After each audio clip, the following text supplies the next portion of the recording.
Estás escuchando Radio Perdido, en directo desde la joya oculta del sur de Alabama, donde los ríos se cruzan.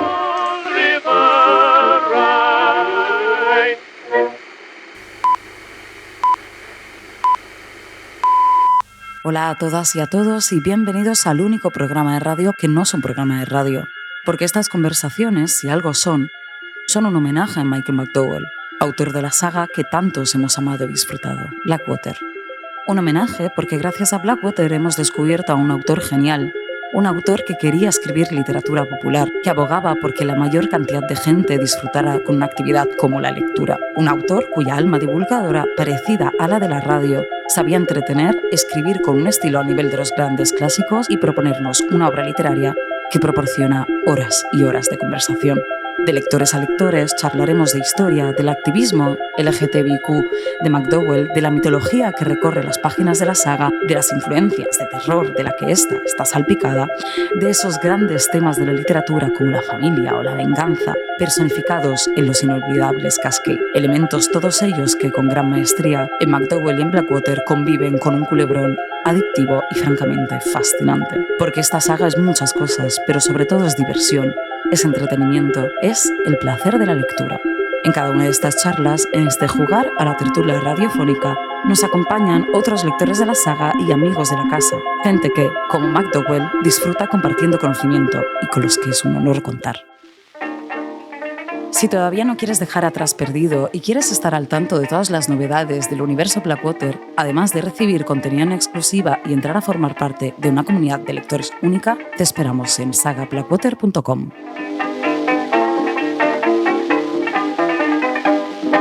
Si en el anterior programa contábamos con Daniel López Valle para hablarnos del contexto histórico de Blackwater y de cómo McDowell lo reflejaba con una sutileza propia de los mejores, hoy tenemos con nosotras otra invitada de lujo. Una autora, compañera y amiga a la que admiro, una escritora talentosísima, llena de luz y magia, y un humor pícaro que a McDowell, por cierto, le hubiera encantado. Autora de la antología de relatos En la celda Viano Luciérnaga y de la novela Malestrella, directamente desde Madrid para estar con nosotros. ¿Qué tal, Julia? Julia Viejo, bienvenida a Radio Perdido. Muchas gracias. Bueno. Bueno, esto va a ser un diálogo, ¿eh? Sí, una por favor. Charla muy informal seguramente, porque Sí. como has dicho lo de amiga, de verdad que va a ser una charla entre amigas sobre lo mucho que nos gusta esta saga. Hoy hablaremos, Blackwater es muchas cosas, ¿no? El objetivo de este ciclo, por así decirlo, es apuntar hacia una de ellas. Es una novela de terror, es un culebrón, es un folletín, es un posible y buenísimo guión de una serie que, de hecho, no sé cómo no se ha hecho todavía una serie. Yo oí el rumor que el francés había vendido los derechos, pero nunca más se supo. Pero bueno, por encima de todo, es una saga familiar. Una que recorre durante más de 50 años la historia de una familia de un pueblo de Alabama, sus historias, sus alianzas, sus maquiavélicos planes para conservar el poder. Y como toda buena saga familiar, hay 3 grandes temas que recorren las 6 partes de la novela: la familia, la venganza y el poder. Enseguida entraremos en ellos, pero yo quería empezar preguntándote, Julia, tú llegaste a Blackwater muy pronto, corregiste la traducción, es decir, eres una de las primeras personas también que leyó esta saga. Pero como lectora, ¿qué es lo que te enganchó? Porque sé que, como yo, empezaste por trabajo y acabaste como fan absoluta, ¿no? Sí, nos suele pasar mucho en Blackie. Y eso es algo que no sabe mucho la gente, que yo estoy a veces entre bambalinas corrigiendo traducciones, sobre todo. Traducción fantástica de Carles Andreu, por cierto. Y bueno, llegué quitando palabras, ¿no? Y al final me enganché, pues como nos ha pasado a todos. Creo que hay algo muy universal y muy bien construido. Ahora que la estaba repasando, la yo saga, voy a ponerlo así. Digo saga, pero en realidad es un libro por Sí, entregas. una ¿no? novela, sí. Es una novela por entregas. Bueno, luego ¿puedo hacer una pregunta? No. ¿Alguien? Me has hecho pensar, perdona la interrupción, ¿alguien ha leído de corrido los 6 libros? O sea, una vez que estaban publicados los 6, los ha leído como una gran novela de no sé cuántas páginas. Mucha gente, ¿eh? Sí. O sea, acababais uno y empezabais otro súper seguido. Ah, qué guay, qué interesante. Porque, bueno, luego si queréis hablemos de eso, de cómo cambia el tener que esperar 2 semanas, ¿no? O leerlo todo junto. Eso me has hecho pensar en que es una novela entera. Claro. Y de hecho se nota mucho a la hora de analizarla, lo bien construida que está, porque no es como una saga que el autor escribe durante 1 año o 2 años el primer tomo, 5 años después escribe el segundo. Y que escribe a rebufo de lo que ya ha escrito y tal, y no sé qué. Y de pronto se le ocurre un personaje que lo introduce en el libro 3. No, aquí está todo muy bien construido desde el primer tomo, porque realmente está concebido como una globalidad, y eso hace que la estructura pues sea muy redonda, muy perfecta, que haya muchas cosas en la trama que son cíclicas, que eso es fascinante a la hora de leer porque sientes que todo tiene sentido porque ya ha ocurrido antes. Claro, de hecho es uno de los grandes temas también, ¿no? Lo cíclico, claro. La historia que se repite, ¿no? Si hablábamos en el capítulo anterior de Radio Perdido de la historia a nivel histórico, valga la redundancia, a nivel de trama, la historia personal de los personajes se repite constantemente, ¿no? Y hay algo, luego profundizaremos en ello, de lo que no se puede escapar, ¿no? Totalmente, hay como un sino para todos, y creo que a la hora de escribir un autor tiene que perseguir eso. No digo que todo el rato todo tenga que ser redondo o cíclico, pero a la hora de escribir, lo digo porque como también ahora estoy empezando a dar talleres de escritura, como que me fijo más en eso, en por qué escribimos, por qué continuamos la trama como la continuamos, ¿no? Cuando estamos escribiendo.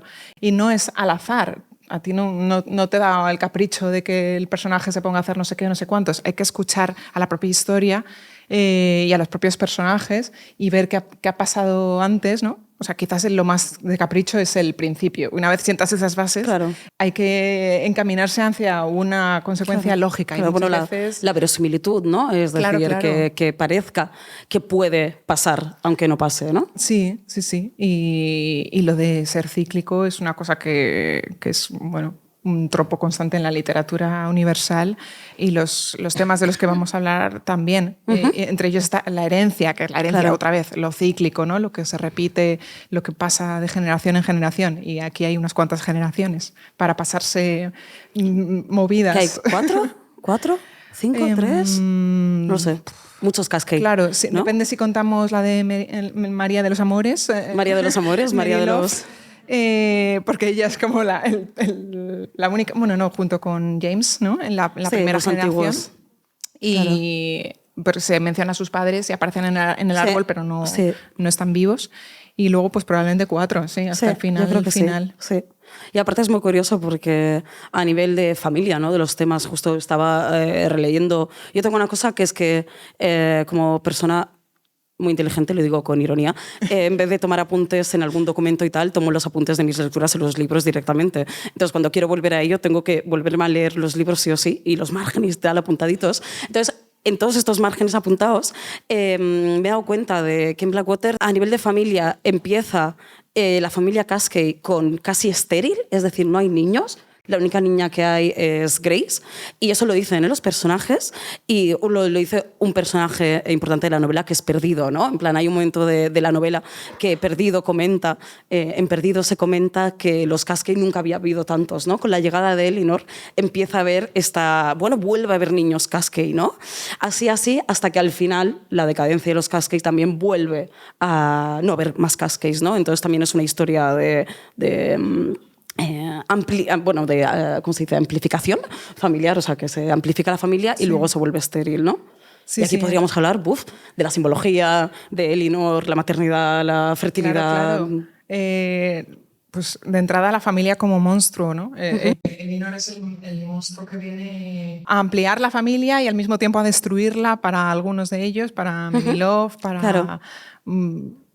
Bueno, sí, para algún otro que desconfía, pero bueno, es como ese virus que se inocula dentro de esta familia y la hace crecer y la acaba destruyendo de alguna forma también. A mí lo que me gusta de McDowell es que no juzga a sus personajes. Es decir, y creo que eso es lo guay de que estemos aquí hablando o sea, de que todo el mundo tenga como una opinión diferente sobre las intenciones de los personajes, porque, por ejemplo, tú hablas de Elinor como un virus y yo, en cambio, pensaría como una liberación, ¿no? O sea, McDowell no hace ningún juicio de valor, creo que no toma ningún posicionamiento y deja las interpretaciones simbólicas abiertas, ¿no? Y eso a mí me gusta particularmente.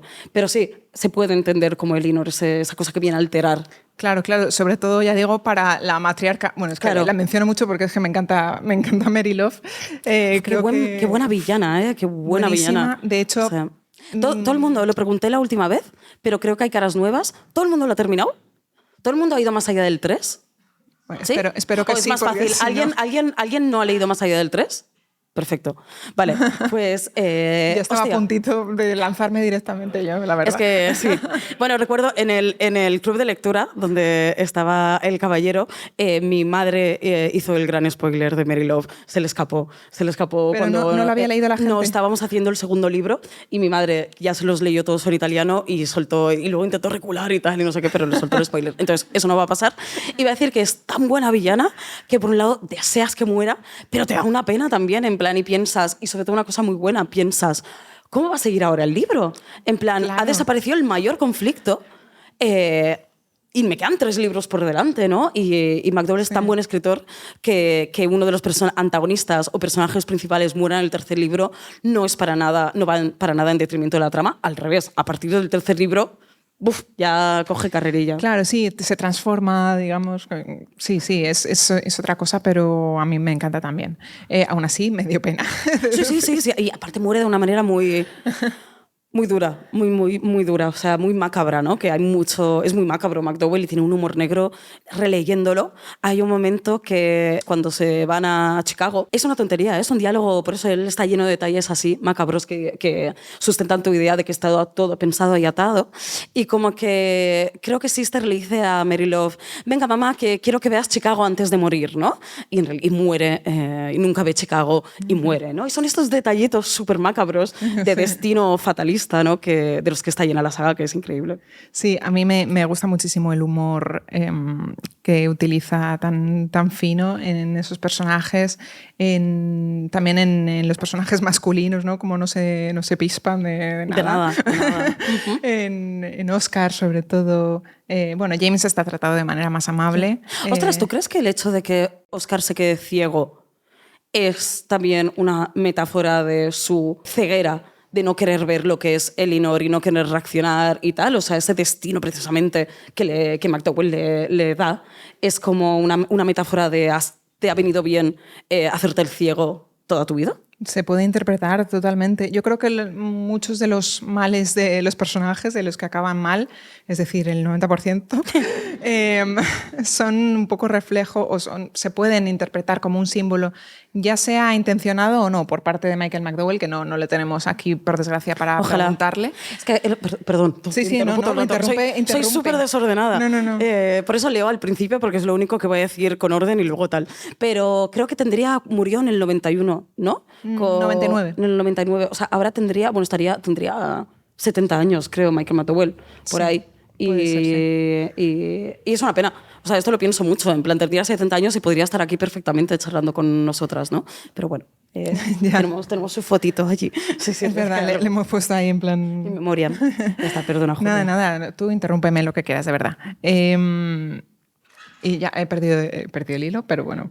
Estás diciendo que los finales de los personajes se pueden interpretar de muchas maneras. Por ejemplo, el final de Sister también es como en la cama... Bueno, para empezar, es un reflejo del final de Mary Love un poco. Total. Lo que pasa es que sin la parte de asesinato, claro, ¿no? Pero sí, esa herencia, ¿no? De madre e hija, decíamos también. Claro. Y creo que también hay como un cierto inmovilismo, por el puro inmovilismo que mantiene Sister durante todo el libro, toda la saga. Me sale decir saga constantemente. Es lo que sea, es lo que tú quieres que sea. Sí. Creo que el hecho de acabar postrada en la cama también es muy simbólico para una persona que ha sido tan pasiva, tan temerosa, ¿no? Toda su vida. Claro. Menos un momento brillante, ¿no? O sea, yo creo que una cosa chulísima de McDowell es que cambias de opinión sobre los personajes muchas veces a lo largo de toda la novela, ¿no? Sister empieza siendo un reflejo de Mary Love, de hecho siempre madre e hija, ¿no? Que son casi iguales, etcétera. Luego tiene su momento de libertad y de empoderamiento, ¿no? En el libro 2 creo que se va con... ¿cómo se llamaba? ¿Early? No. Early Husky. Sí, vale. Early. Si cometemos algún error con los nombres, perdonadnos. Con Pronto Husky, ¿no? Perdón, El señor temprano. con Early molaría hermana se va con pronto Husky. Y por un momento dices, ¡guau! Ha conseguido salir del yugo económico de Marilov, Bueno, porque recordamos... se mete en el yugo del matrimonio. Exacto. Y es un destino trágico y está condenada y luego vuelve, odia a su marido, se ha liberado de su madre, pero no de su marido. Y prefiere dejarse morir en la cama, absolutamente inmóvil y derrotada, y da una pena, porque durante un momento casi crees que va a poder cambiar esta herencia familiar y este inmovilismo tan Cascade, porque realmente Elinor es una Cascade, pero es la que representa el cambio, la fertilidad, o al menos en mi interpretación. Sí. La parte de Marilov es el inmovilismo, es la traición, es todo va a seguir igual, y es el conservador, ¿no? Por así decirlo. Totalmente, sí. Y me llama la atención como esos finales de personajes tan reveladores o que hablan tanto de ellos. Total. El final de Marilov igual, como envenenada, ¿no? No sé, les pega mucho. Bueno, total, claro, ella es un veneno vivo, ¿no? Entonces, si muere envenenada, sí, total. Tú has dicho que había, bueno, tú y estoy de acuerdo, 3 temas muy importantes en el libro que son la familia, el poder y la venganza. Y esto de... En la familia, claro, engloba muchísimas cosas, ¿no? Yo creo que es un tema importante, aparte porque es muy importante en la historia de la literatura. O sea, casi cualquier libro trata en algún otro sentido sobre la familia. Creo que para Michael McDowell era especialmente importante porque era una persona que no se hablaba con su familia de sangre, digamos. Veía a la familia como una estructura jerárquica y como muy inmóvil o rígida, ¿no? Y de hecho él, pues eso, no se hablaba con su familia y lo que tenía eran muchísimos amigos y parejas y etcétera, ¿no? Sí, de hecho siempre dijo que su infancia no fue feliz, ¿no? Claro. No sé si habría también algo que ver por el tema de orientación sexual o algo así. No creo que fuera muy, muy aceptado, me da a mí. Yo creo que él, en busca de estas relaciones más horizontales, amistosas, él hace una cosa con la familia del libro que es absolutamente piramidal y jerárquica, ya sabemos quién está arriba, al principio al menos, y todos los que están abajo, que hace muchos, no sé si os habéis fijado que hay varios intercambios de niños. Sí, yo creo que es uno de los temas que más se comentan, ¿no? O sea... en esta familia, sí. Que me parece que desafían mucho la rigidez de la estructura familiar, ¿no? Que dan como cierta esperanza dentro de que el libro hay cosas que no tienen justicia poética, ¿no? Y mueren inocentes y etcétera, etcétera. Pero sí que hay ciertos personajes que McDowell escoge para darles una familia nueva, como para representar esa esperanza que se puede romper un poco la estructura familiar tradicional de sangre que te ha tocado impepinablemente y puedes salir de ahí. Y bueno, pues el primero es... ¿Danjo es el primero? Django, sí. Bueno, ¿Danjo? ¿Django? Django es el cantante. Django Unchained. Danjo. Bueno, no sé pronunciar. Sí, pero iba a decir una cosa, en plan, es curioso, creo que es súper cierto lo que dices, pero McDowell precisamente huye de toda interpretación y hace que tengamos millones de interpretaciones porque hay intercambios de niños que son libres o para darles una vida mejor, como es este caso, y otros, en cambio, en los que no aplican la misma norma y son moneda de cambio, como Miriam, ¿no? Sí. Miriam es el precio que paga Elinor por su libertad. Y entonces es la misma dinámica, tiene 2 significados muy diferentes, ¿no? Y eso hace que sea tan rico en interpretaciones y en sfumature, que no sé cómo se dice en castellano. Yo menos. Detalles. Aún así, Miriam, es verdad, se utiliza como moneda de cambio. Ella es la primera, si no me equivoco, es la primera que al final del libro 1 termina cambia así. de familia, con lo cual, bueno, pues eso es un poco chungo que se utilice un bebé, pero luego a Miriam la beneficia, porque Miriam es mucho más Marilov que Elinor, ¿no? O sea, como que... ¿Cómo? Sí, que exacto. Miriam sale a su abuela realmente y su abuela también... A ver, lo fomenta, la cría un poco a su imagen y semejanza. Claro, de hecho hay un momento, ¿no? Cuando hacen la competición por vender galletas, o no recuerdo qué, ¿no? Que es Frances por un lado, que es full Elinor, ¿no? Así, o sea, magia, etcétera, que todo el mundo dice que es un cielo de niña, y Miriam, ¿no? Que hace trampas, que tal, que es instigada por Marilov para ganar a Frances, ¿no? Y esta competición. Pero es verdad que luego Miriam esta independencia que coge Marilov o esta cabezonería, esta tal, luego la redime como personaje también y la convierte... o sea, todo el mundo creo que odia a Miriam en los primeros libros y luego acabas, en cambio, como... te acaba gustando mucho su personaje y esta girl boss, ¿no? Del petróleo, en plan... tal. Y eso quizás no hubiera pasado si no hubiese tenido la educación matriarcal de que nadie te tosa que le da Marilov, ¿no? Totalmente. Mi momento favorito de Miriam, no tiene nada que ver con lo que estamos hablando, pero es cuando se sienta en el libro 5 o 6 o algo así, en la mesa y dice, bueno, me voy a casar con este. Ah, total. Total, que es Malcolm, que en realidad... No es su primo, ¿no? Malcolm, ¿Sí? que es su primo. Sí, hay... Hay algo ahí. Porque Malcolm... claro, es que Malcolm es el hijo de Queenie con Carl. Y Queenie es la hermana de Genevieve, que es la mujer de James, pero no están relacionadas. Sí, yo ahora mismo tampoco sé qué parentesco tienen, pero creo que es lejano, se permite, ¿no? Lo dejamos. Bueno, en la familia escogida te puedes casar con quien tú quieras, ¿no? Pero sí. Y una cosa que me he fijado hoy releyendo así lo voy a decir otra vez mal, ¿Django? ¿Danjo? Vale. Buah, disléxica. ¿Danjo? Es que... aquí las violaciones, hablábamos de la venganza, las violaciones castigan, pero no a los hijos de las violaciones. Es decir, una cosa que admiro mucho de McDowell como escritor es que no hace un destino trágico para un hijo de una violación, ¿no? Que sería algo muy fácil, es decir, es el hijo no querido, el tal, y no sé qué. En cambio, le da un final y una vida súper tranquila y súper feliz, ¿no? Y eso me parece muy progresista y muy, bueno, ostras, eran los años 80, ¿sabes? Tampoco quizás se empezaba a hablar de esto, pero tampoco era tan a la orden como del día, ¿no? Y no castiga a los personajes, sí castiga un poco a Carl, luego les descastiga, ya, pero le castiga y luego... Yo veo bastante castigo a pesar de que luego reaparezca. Y el otro, el Travis Gunn, ¿no? Travis Gunn es el que viola a Lucille, sí. Exacto. Y que Lucille también tiene un hijo que acaba siendo súper feliz, es decir, los dos hijos de violaciones tienen finales o vidas muy buenas, muy satisfactorias, en las que, ser hijos de una violación no influye para nada en su destino, ¿no? Totalmente, yo creo que es de esos personajes que decía yo que a los que perdona, ¿no? A los que Michael trata bien y les da un destino bonito a pesar de su origen trágico. De hecho, ni siquiera creo que trate muy mal a las víctimas, a estas dos mujeres, salvo por los episodios que viven. Luego no hay tampoco escarnio de ellas. Tampoco nunca se recrean los momentos de violación, es decir, si se recrean algo, se recrean las muertes en la venganza, ¿no? Claro. En esas venganzas de Elinor y de Frances.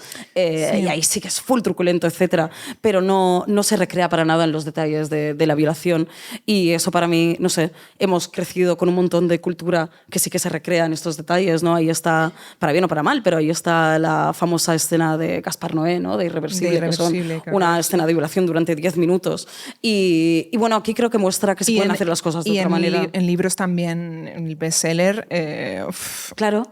Y que el entretenimiento no es... Ficción histórica, son muy dados a explicitar todo tipo de detalles. Sí. Juego de Tronos también, claro, yo no lo he visto, pero me sonaba que era...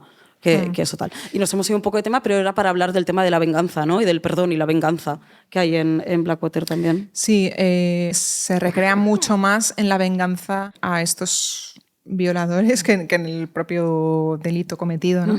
Y hay algo como de justicia poética que creo que por eso también es muy satisfactorio el libro, porque aparte de estas muertes injustas que mencionábamos, hay, bueno, como ese caldo, como en el Conde de Montecristo, ¿no? ¿Por qué triunfó tanto en su época?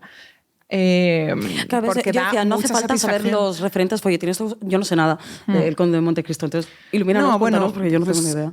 A ver, Michael McDowell bebe mucho de la literatura folletinesca del siglo XIX, Alejandro Dumas y luego otros no tan folletinescos, como Dickens, sin ir más lejos, o Tolstoy o tal. Y bueno, en el caso del Conde de Montecristo creo que el éxito de este libro es la justicia poética que se como esa tensión resuelta, ¿no? Creo que la tensión sexual y la venganza son dos de las cosas que más enganchan a un lector. Y luego, aparte de lo bien construido que está el mundo, obviamente, porque si no, no estaríamos hablando de este libro todavía, ¿no? Pero creo que está muy, muy bien resuelto esto. Y luego también la venganza, pues... las venganzas ingeniosas, digamos. La muerte de Mary Love, por ejemplo. Claro. Bueno, la de Genevieve, que es la primera muerte, y es, no sé, la de Genevieve, la del tronco que la atraviesa, que parece una escena de Destino Final, ¿no? Sí, es... ¡oh! Increíble. Que tampoco este personaje se merecía tanto, creo, pero bueno. Ya, no, porque luego la redime un poco, que resulta que escapa, ¿no? Que Genevieve se iba a Nashville para cuidar de Queenie o algo así, ¿no? No era tan... Sí, no me acuerdo los detalles, pero comete un error frente al sistema de valores de Elinor, creo que es pegar a Grace, ¿no? Y eso creo que hace que Elinor tome de esto.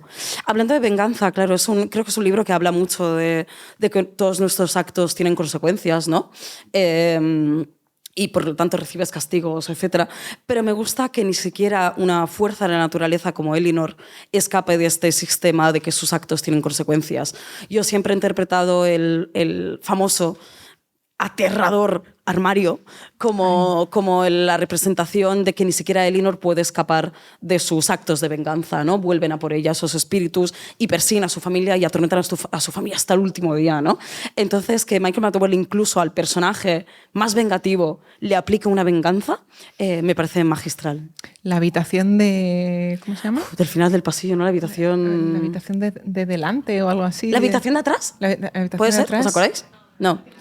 ¿Delante? Vale, delantera, pues sí. Delantera, o sea, un miedo.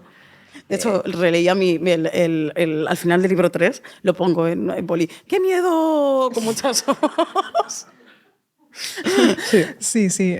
Hay un momento... ¿Cuál es el momento que más miedo te dio de la saga? Ahí. ¿Más miedo o más miedo. impresión? Yo soy muy médica.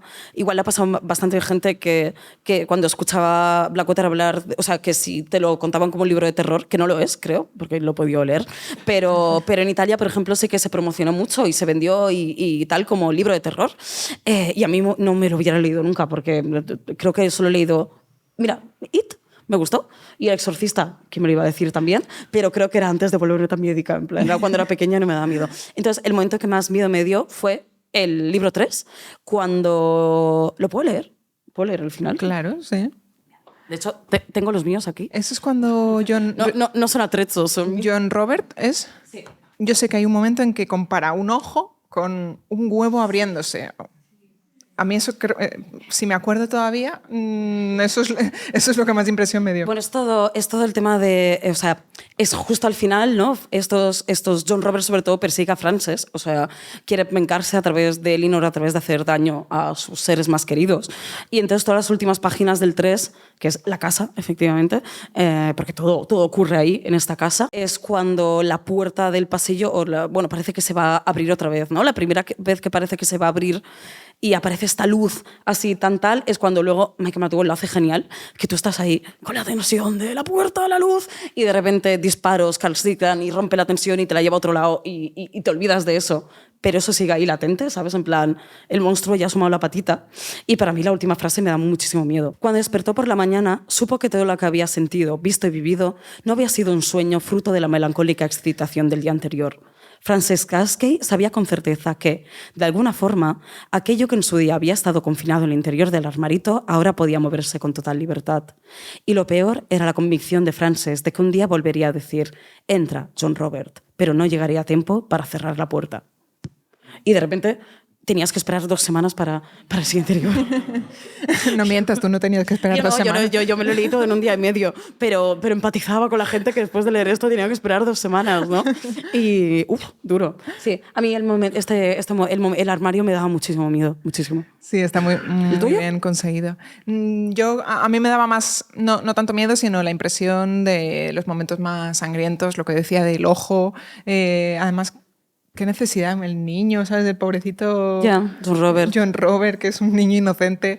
De hecho, yo creo que algo tiene. Sí, ¿no? De hecho, tenía algo apuntado cuando hablamos de la familia como monstruo, etc. Sobre John Robert y Mary Love, página 98 del Dick, en el que mi pregunta era si quién es más monstruo, un monstruo, como Elinor, evidentemente, o una matriarca racista y manipuladora como Mary Love, ¿no? Creo que también te hace esa pregunta, o te hace hacerte esa pregunta, o quizás me la hago yo, y era, a ver si encuentro el trocito, si lo he apuntado bien, eso. Es cuando Grace empieza a hacerse muy amiga de J.D. Sapp, ¿no? Y se lo pasan súper bien. Y Mary Love, que no puede soportar que nadie sea feliz sin ella o que la felicidad no la proporcione ella, decidió obligarlas a jugar con John Robert, ¿no? Y dice, pero para Mary Love, que su sobrina encontrara un placer tan intenso en la compañía de una muchacha negra de 13 años y que, para colmo, lo hiciera en casa de Elinor, era como una bofetada en la cara. Así pues, y sin decirle nada más a James, decidió destruir la perfecta felicidad de Grace. Le iba a enseñar a la niña que, en la familia Cascade, ella, Mary Love, era la única fuente de felicidad. Entonces, ostras, lo estaba releyendo y digo, qué bueno, ¿sabes? En plan, y lo hace a través de este pobre niño John Robert, ¿no? Con quien luego ella, Mary Love, está condenada, bueno, se mete en su cama de espíritu cuando ella muere. No, sabes que te he visto dudando y he dicho, ¿se acuerda, no? De ese momento que también da mucho miedo. Sí. Yo, todo lo que sea el armario, fatal. Sí, y ahora que has dicho lo de que el racismo y tal, hay también otra cosa de justicia poética, pero esta vez en el sentido positivo, que es que a mí me llamó mucho la atención y me encanta que los libros acaben con ¿Sadie? ¿Sadie? Sadie, sí. O Sadie. Sadie en la barca con Billy, ¿no? Y sí, con Billy. Con Billy ya está. Y ya con está. Billy solamente alejándose, y esa es la imagen. Al final la criada. No sé vale, vamos a abrir este melón. Vamos a abrir este melón porque yo he recibido diferentes interpretaciones del final, de gente que lo ha leído más adelante que yo, tal, y yo tenía como una visión muy idílica y muy bonita, tal, no sé qué, y luego hay gente que me ha dado una visión más truculenta. Entonces, ya que hablábamos de lo cíclico y de que al final, ¿no?, el destino se repite y bueno, la novela empieza con una riada y acaba con otra rigada. La escena final es precisamente esta nueva inundación en la que Sadie y Billy, como Oscar y ¿cómo se llama? Y Bray, ¿no? En el primer libro, pues ellos llegan con la barca, pues en cambio Sadie y Billy se van. Se van con la ¿vale? barca, sí. Y hay un momento que justo acaba que dice que Billy gira la cabeza y lo que vio le dio ganas de llorar. ¿Qué ve Billy? ¿Qué ve Billy? Creo que tenemos la misma interpretación, porque yo sé cuál es la tuya y estoy de acuerdo. ¿Ah, sí? Sí. Amiga. Ve a madre e hija, ¿no? A Frances y a Nerita. A Frances y a Nerita, pues, y ahí nadando, no sé. Es que hay varias gente que ha interpretado que se la estaban comiendo. ¿Comiendo por a qué? Elinor, no lo sé. Y que por eso Billy llora. ¿Alguien más lo había interpretado así tan turco? No, vale. Pues yo... Vale, pues yo, o sea, yo también lo había interpretado así muy, claro, muy bonito. Algo muy poético, tal. sí, como llevándose el cuerpo de su propia matriarca. Vale. Entonces no es una interpretación tan difundida como me hicieron pensar. Pero ¿cómo puedes pensar que tal, que no se la han comido? ¿Y por qué lloras si no se la comen? Y yo... Bueno, la gente que violencia. ¿Eh? Un poco retorcida esta interpretación, sí. Yo tengo ojos puros y veo humor en todos lados, pero no todo el mundo es así. Sí. Yo Ay, creo que bien. Michael estaría de acuerdo con nosotras. Me da la impresión de que que es un final... ese final claro, a mí me emocionó de bonito, ¿no? Sí, ¿sabes? dignifica un poco a esa familia sobrenatural, ¿no? Digamos, como que... Total. ¿Y qué más cosas cíclicas hay? Porque hay como... rivalidades constantes, ¿no? En todas las generaciones está la rivalidad, primero Mary Love y Elinor, ¿no? Por el poder, uno de los grandes temas que decías, y luego hay muchísimas rivalidades entre hermanas. Es curioso que son además hermanas chicas todas. Claro, y este tema de la dualidad, ¿no? Es decir, todos los... Y se tiene siempre como de dos en dos. Siempre son hijas y siempre son dos, ¿no? Y siempre una tiene un destino, ¿no?, más humano y otra no. Porque Frances tiene una hija solo. ¿Dos? Frances tiene dos. ¿Quién es la...? Es que no me acuerdo de los nombres, pero Laila o Lila, sí. Es verdad. Es verdad que también acaba es muy Marilov, ¿no? Es una niñata, bueno, niñata, pobrecita, pero en el sentido que sí, que la describen como que le encantan las joyas, ¿no? Que es muy Miriam en el sentido de que se va a Nueva York a estudiar sin decirle nada a nadie o cosas así, ¿no? Es verdad, son dos y una siempre es el camino... Yo tampoco me acordaba hasta que lo he repasado ahora, porque claro, hace ya que la leí. Y porque ese personaje, pues en fin, es mucho menos interesante. Pero y luego está no le da Nerita, tiempo claro, a trascender, ¿no? Sí, sí. Y Nerita, que sí que es la que forma parte de... Nerita, que se llama así, que yo no me acordaba tampoco, porque la hermana de Elinor, otra vez una hermana.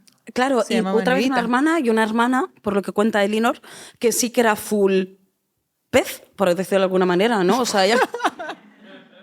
O sea, Elinor, cuando habla de su familia, yo no lo terminé nunca de entender y lo discutimos mucho en el club de lectura, etc. Pero es como que ella explica que Elinor no encajaba porque Nerita, hermana Elinor, y la madre de Elinor se parecía mucho más de lo que Elinor se podía parecer, ¿no? Y yo siempre lo he interpretado como que Elinor era la medio humana de las dos. Pues... No sé, ¿sabes? Pero como que tiene que huir de su... Bueno, la gran pregunta es qué hace Elinor, ¿no? Ahí en Perdido, ese domingo de su resurrección, ¿no?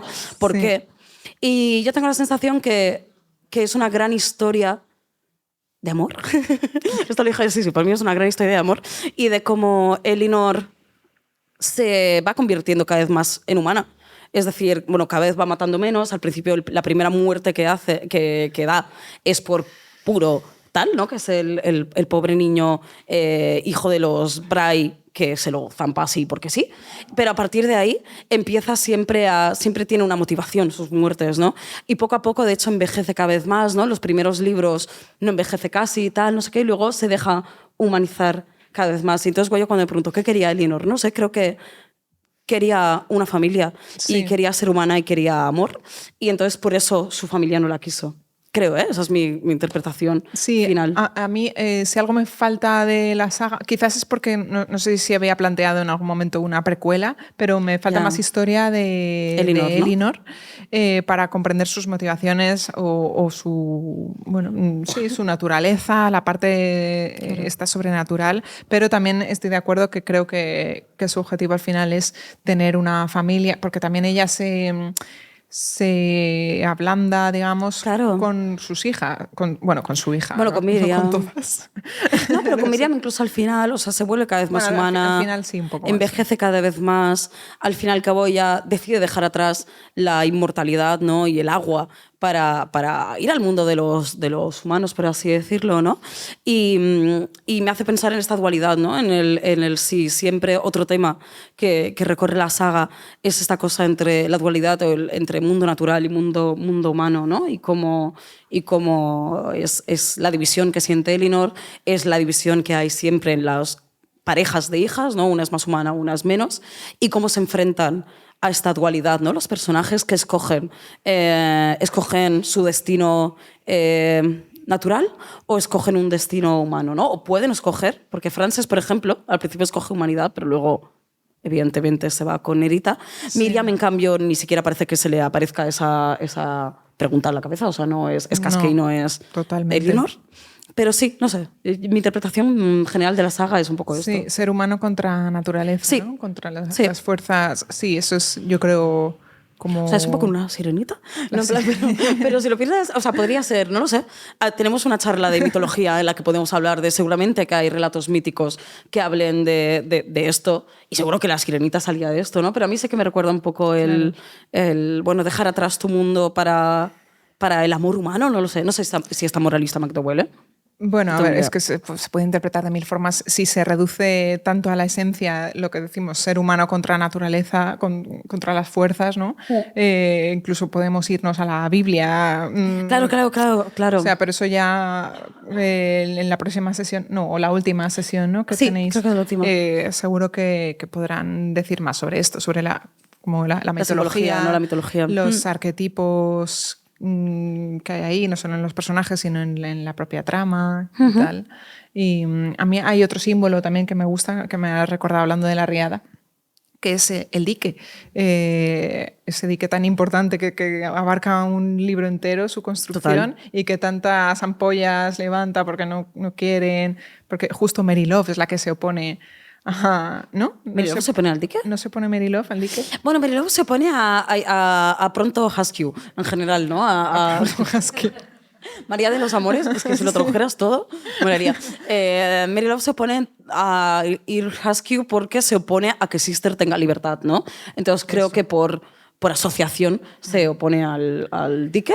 Pero Elinor sí que se opone en plan... Eso es Elinor, sí, la que más. Yo creo que el dique para mí representa un poco como esa manera de contener...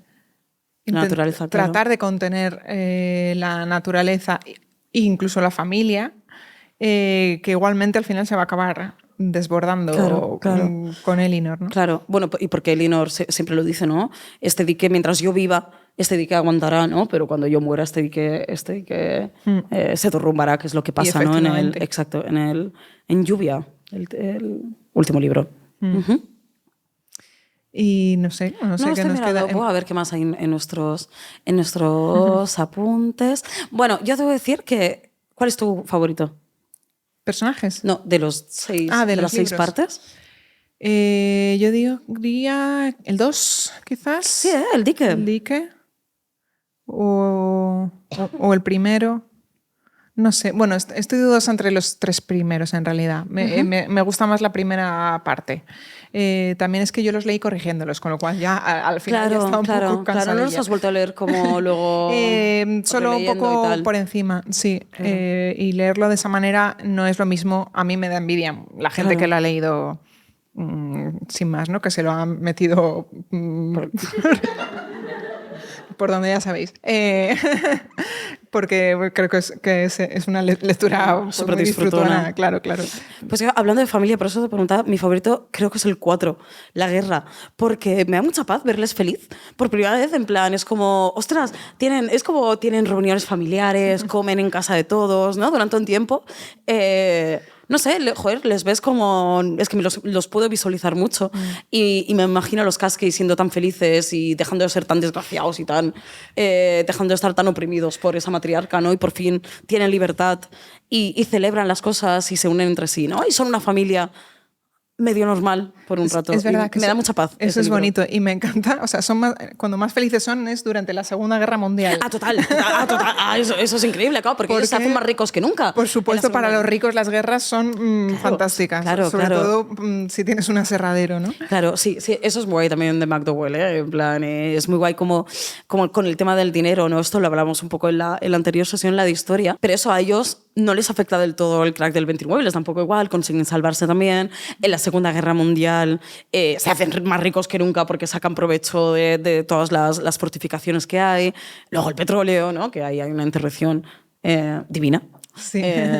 Para el petróleo, pero bueno, sí, también se hacen cada vez más ricos, ¿no? Más prósperos. Sí, a mí me llama la atención que en ningún momento de la saga se arruinan ni nada. O sea, creo que la cosa de la herencia es respecto al poder y al control de la familia más que económica, ¿no? Creo que siempre son prósperos, incluso en la guerra, en el crack del 29 y de hecho empiezan a ser prósperos cuando cada vez más prósperos cuando muere Mary Love, ¿no? Es decir, cuando el dinero deja de estar controlado por una sola persona, porque Mary Love es quien decide. Hay un momento en el 2 o el 1 que Sister le dice que quiere montar un negocio, es un parrafito, que quiere su independencia y tal, y que si no monta un negocio de botones o algo así en el pueblo, ¿no? Y Mary Love, ¿qué va? Sería al pique enseguida, ¿no? Y es todo para tener el control a través del dinero de los hijos. De hecho, el fallo, el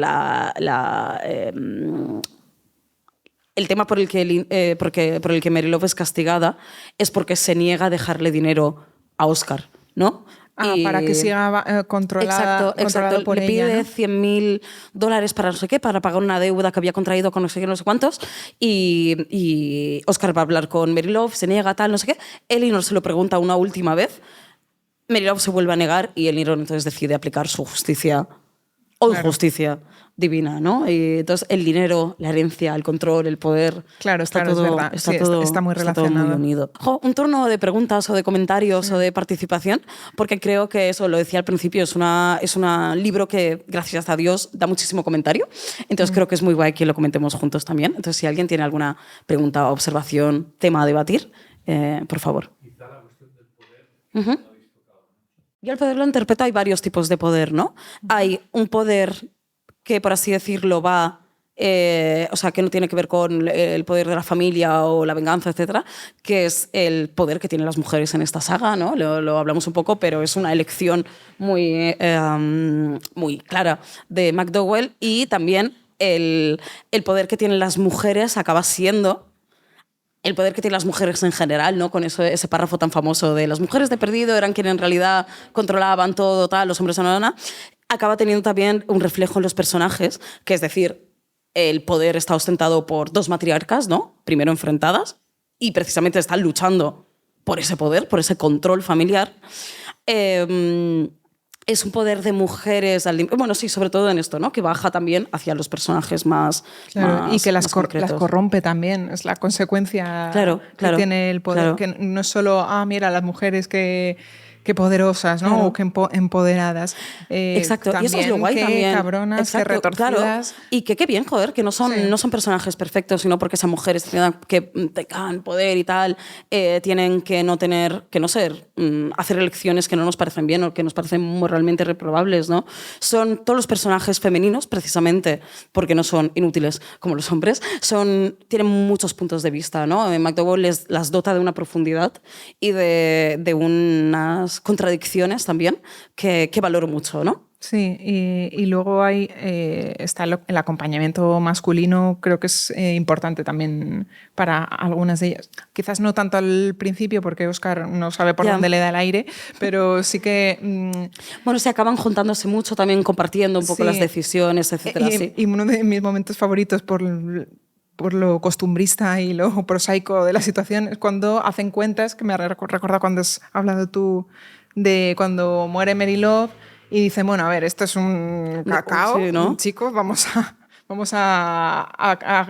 contratar a un gestor. Y es Billy. Sí, es Billy, que es el marido de Frances, el prometido, ¿no? Para aquel entonces. Claro. Sí. Y gracias a Billy. Ya es verdad, poner en orden sus finanzas, y es buenísimo. Cuando se dan cuenta que tienen muchísimo dinero, en plan, ¿no? Y empiezan una carrera desenfrenada hacia el dinero.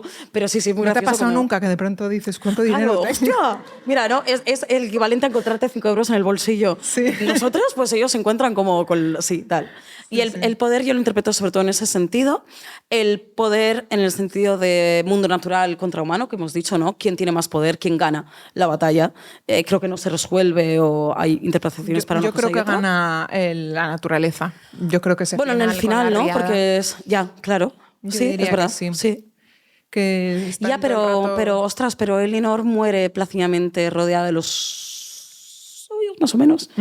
O sea, Elinor gana a los fantasmas del armario, ¿sabes? O sea... Pero creo que natural, creo que es superior a Elinor. Creo que hay algo como, como el poder natural, esa última riada que para mí simboliza que da igual lo que hagas. Aparte llevan perforando los pozos de petróleo, también explotando la naturaleza, ¿no? Sí, eso me gusta. No sé si es fruto de una lectura moderna que ¿no? imprimimos sobre la saga, el hecho de que a nosotros ahora hablar de una familia que explota petróleo por un tubo nos choque, ¿no? Pero a mí sí que me chocaba en planes como, ostras, pero si Elinor eres la naturaleza personificada, ¿no? Y de repente... quieres explotar la naturaleza.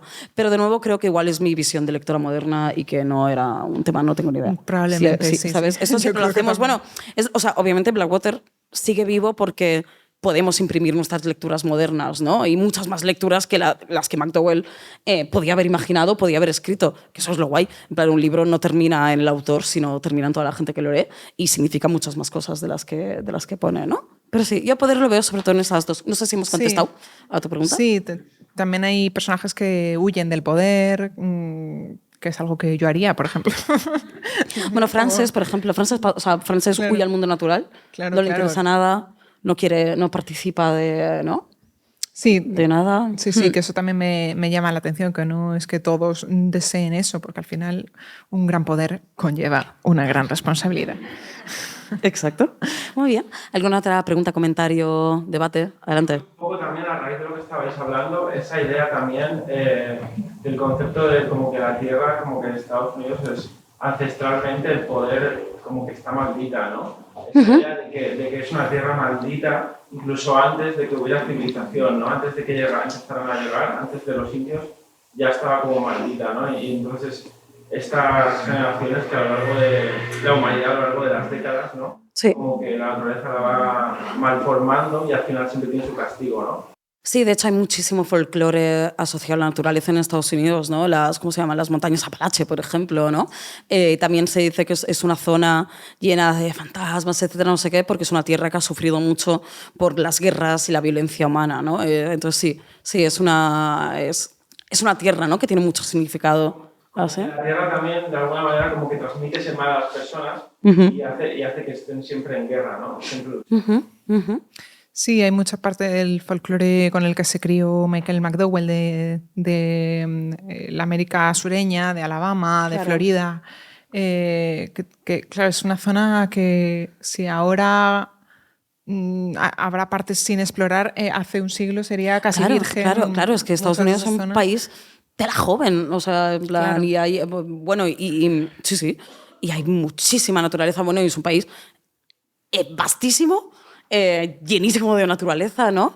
Y seguramente eso se refleje también, o Michael McDowell quería reflejar esa relación con la naturaleza. ¿Sí se ve un poquito, ¿no? En las criadas, cuando hacen algunos rituales. Sí, a mí eso me gusta mucho, cómo junta el saber pagano, ¿no? Con, en plan, son las criadas y los criados, los brai, los negros, son los únicos que parecen entender qué es Elinor sin que ella se tenga que mostrar, ¿no? Y que dicen cuidado, etc. Y obviamente ahí está recogiendo todo este folclore, ¿no? Y esas tradiciones. Me gusta mucho que esté representado. Sí. ¿Alguien más? Bueno, con lo que decíais sobre el poder, algo que a mí se me quedó mucho leyendo el libro es la parte de los robles acuáticos que los planta Elinor. O sea, eso que sería alguien decide plantarlos y al principio nadie está como muy seguro de que vayan a crecer y tal. Y es como que esos robles a lo largo de todos los libros van creciendo cada vez más fuertes, más fuertes, más fuertes. Yo lo interpreté como que es un poco el poder y hasta dónde llega dentro de la familia. Es verdad, porque además los plantan en el jardín de casa, ¿no? En plan, justo ahí donde... Ah, mira qué guay. Van como un poco de barrera entre el río y la... Sí. Que va el río por la noche. Sí. Y se expanden al ritmo al que se expande Elinor, ¿no? Y van cogiendo poder. Mira, no me había fijado nunca. Sí, es verdad. Qué guay. Es que eso es muy visual y eso me gusta mucho de los súper cinematográfico. De los primeros tomos, la presencia de la naturaleza que hay, también por la época que era más temprana, ¿no? Y también porque acaba de ser arrasado el pueblo entero y cómo lo reconstruyen, no solo los edificios, sino pues, la flora también. Sí, bien visto, me gusta esa interpretación. Sí, yo también, mira, ¿ves? No me había fijado. Es que me los he leído a veces, para clubes, para radio, para tal. Sí. Yo quería hacer una observación y una pregunta, que es que con todo lo que decís del tema del poder y de la nación, Elinor consigue como imponer tanto respeto a la gente que le rodea que nadie se cuestiona. Yeah. Incluso las afirmaciones proféticas que hace y todo el tema de... deja como ver que ella no es humana del todo, sino que sabe cosas que el resto no sabe, como el tema de lo del petróleo, por ejemplo. Si excavas aquí, va a haber petróleo. ¿Cómo puedes saber eso? Y al final no se la cuestiona a nadie, porque ya a lo largo de todo el tiempo que ha formado la familia y ha estado todas las generaciones, pues como que todo el mundo confía en ella porque saben que todo lo que dice se cumple. Y luego la pregunta que quería hacer es si realmente ella estaba enamorada de Oscar, ¿no? Porque cuando habéis comentado que ella buscaba tener una familia, me pregunto si realmente ella ha estado enamorada de Oscar en algún momento o si todo el rato era como por beneficio propio, vale, voy a casar con esta familia, o si realmente este amor se fue desarrollando a lo largo de los libros, bueno, de las entregas, o si sí que estaba enamorada, pero lo escondía porque tenía las motivaciones al principio.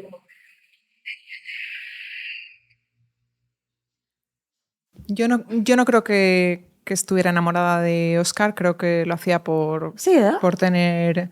Sí, pero hay una cosa bonita en eso, que es que a medida que pasan los años se crea una complicidad entre ellos, una relación que no sé si llamar de amor, pero un matrimonio... Sí, un cariño. Sí que se quieren, o sea, ella sufre mucho cuando Oscar muere. Sí, pero por eso, más con los más años, adelante. ya casados y tal, ¿no? Yo creo que le coge cariño, pero yo no lo llamaría amor. Yo es una pregunta que me he hecho mucho y que nunca he encontrado una respuesta clara, es decir, he encontrado como indicios hacia ambas cosas. Por un lado, si te fías de lo que dice Elinor creo que le repite varias veces, vine a por ti, vine a este pueblo por ti, ¿no? Y me había fijado en ti y a mí me hace pensar que ella realmente se enamoró de él y quería ir a por él, por amor. Y, sin embargo, en contra de esta teoría está el hecho de que ella precisamente se quiere librar de Mary Love. Oscar es el hijo soltero, no es James, ¿no? Que tiene el sello de la afinidad que hemos comentado, es decir, ¿no? Le viene muy al pelo para expandir la familia. Entonces, no lo sé, yo no lo tengo claro, no... Después de un año todavía no tengo respuesta, no creo que la tenga nunca, pero sí, yo no lo sé, no tengo ni idea. Muy bien, pues nada, pues os dejamos marcharos a vuestras casas. Muchísimas gracias por haber venido. Por estar aquí. Nos vemos el siguiente.